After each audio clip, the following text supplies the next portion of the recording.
Hola, bienvenidos a Esquina Literaria. Estoy leyendo este libro de Rius, ¿Sería católico Jesucristo? Esta es la segunda parte y espero que les guste.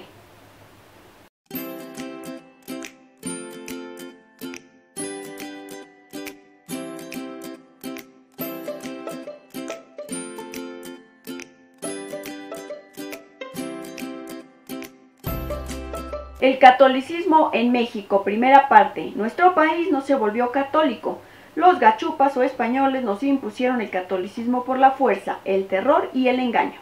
Los conquistadores viajaban con capellanes militares que apoyaban en todo a la soldadesca que llevó a cabo la conquista de México.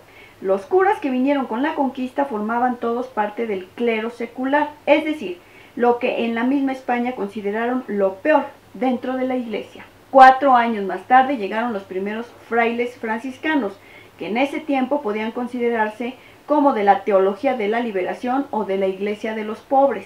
El Papa de Roma regaló lo que era México a los reyes católicos con la condición de que lo cristianizaran. Los reyes decretaron entonces: 1. Destruir los templos paganos y los símbolos religiosos de los indígenas. 2. Obligar a los indios a destruir sus templos y construir como esclavos iglesias y templos católicos. 3. Obligar a los indios a construirles a los monjes conventos. Todo, claro, de gratis. 4. Quemar todos los libros y códices de los indios, fueran o no religiosos. 5. Prohibir bajo pena de muerte todas las fiestas, bailes y tradiciones indígenas. 6. Matar a todos los sacerdotes y sabios aztecas y demás etnias. Y 7. La obligación de todos los indígenas de abrazar la fe cristiana. Los renuentes serán castigados con azotes, corte de pelo y prisión. Si persisten en negarse a hacerlo, serían ejecutados quemándolos vivos. La disque cristianización de México y luego de todo el continente fue una mascarada grotesca. Los indios no sabían de qué les hablaban los curas, ignoraban quién era el Papa, quién era el tal Jesucristo o su Santa Madre. Como la disyuntiva era volverse católicos o morir, es natural que hayan optado por hacerse católicos, vía fast track. La Iglesia ha manejado el mito del gran beneficio que trajeron a los indígenas al cristianizarlos. Incluso dicen haberles sacado al demonio para meterles la verdadera religión. ¿La Iglesia se dedica a los pobres? Solo al principio, luego se volvieron tan corruptos como el resto del clero. La Iglesia llegó con los conquistadores y estuvo al servicio de ellos. Siempre ha mantenido alianza con los ricos, los poderosos, los gobernantes.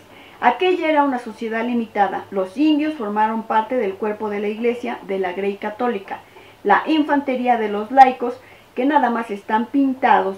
Entre los virreyes que mandaba España a gobernar a México, 9 eran obispos y arzobispos. Los reverendos frailes agustinos, al encontrar oro, plata y comida, se lo llevaban todo por la fuerza. La Iglesia sigue creyendo que la cristianización es una bendición de Dios. Los reverendos dominicos castigaban cruelmente lo mismo a indios que indias para hacerles trabajar los tejidos. Azotaban cruelmente a los niños. Ni los indios ni los negros podían ser ordenados. En la guerra de independencia lucharon del lado insurgente 84 curas, que fueron todos excomulgados por la Iglesia, que obvio estaba con los españoles, y durante la guerra con Estados Unidos en el 47, el gobierno tenía que pedirle prestado a la Iglesia para seguir la guerra, que finalmente se perdió porque la Iglesia se negó a cooperar, viendo que los militares se robaban todo y nunca iban a pagarle. Hasta los excomulgó por no pagarle los intereses.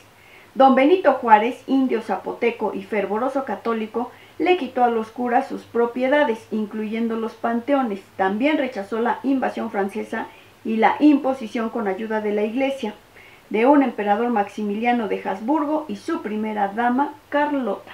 Con Estados Unidos, México perdió la mitad de su territorio, pero la Iglesia no perdió nada. Las misiones que tenía en los territorios perdidos siguieron siendo propiedad suya. La Iglesia tenía todas las escuelas, los hospitales, las prisiones, cementerios, librerías, bibliotecas, asilos, orfanatorios, imprentas, manicomios, más algunos teatros y hoteles, y desde luego el dinero. Como ya se dijo, la Iglesia le prestaba al gobierno. La Iglesia se regía por sus propias leyes. Los clérigos podían cometer los delitos que quisieran impunemente, pues tenían fuero. igual que el ejército. La Iglesia mexicana era solo una sucursal de la gran transnacional con sede en Roma. Un papa dijo haberse enterado con satisfacción que en México hay más iglesias que en Italia. En tiempos de Juárez, el arzobispo tenía un sueldo de 160,000 pesos, oro anuales, mientras que el presidente de la República solo recibía 36,000 pesos oro al año. En 1853 el plan de Ayutla en Guerrero llevó a los liberales al poder. Ignacio Comonfort puso en su gabinete a Benito Juárez como ministro de Justicia y Asuntos Eclesiásticos.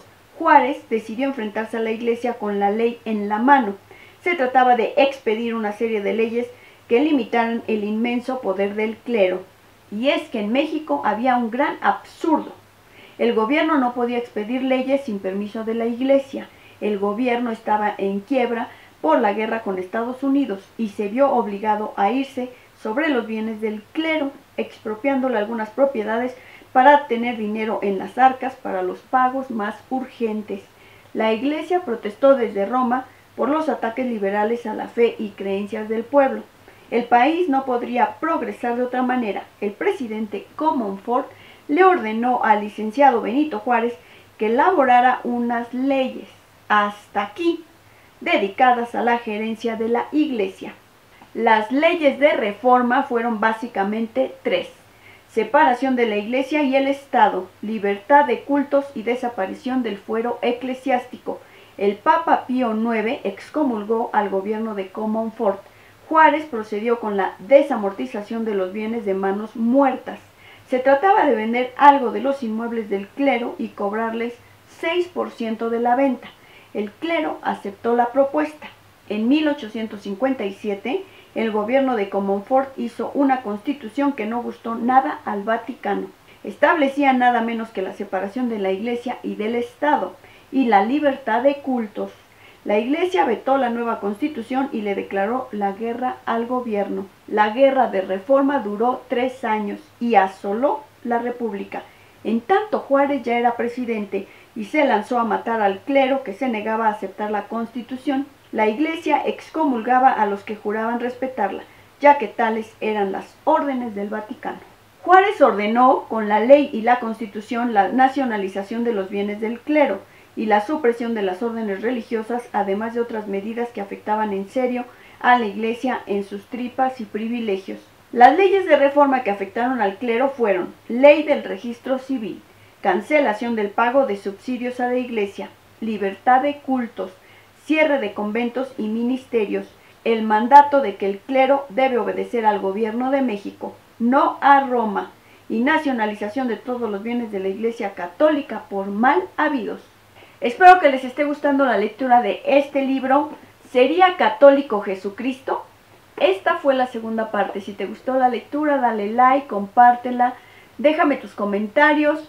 Muchas gracias por escucharme y nos vemos en la tercera parte de la lectura de este libro.